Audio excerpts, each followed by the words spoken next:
you can create randomized questions within an assigned assessment on CrowdMark. And you'll do this at the question stage when you're setting up your assessment. So enter your content as per usual and select Create Randomized Question Group. You can either type completely different content here. Another option is to choose one of the versions that you would like to kind of duplicate. Maybe you just want to tweak some of the content of the question. So you can select duplicate version here, and then you might just choose to change one of the numbers.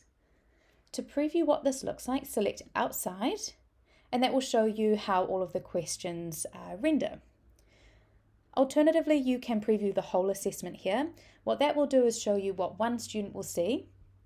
So there's no information here that this question has different versions of the question. So the students won't see any of that information when they are looking at their assessment.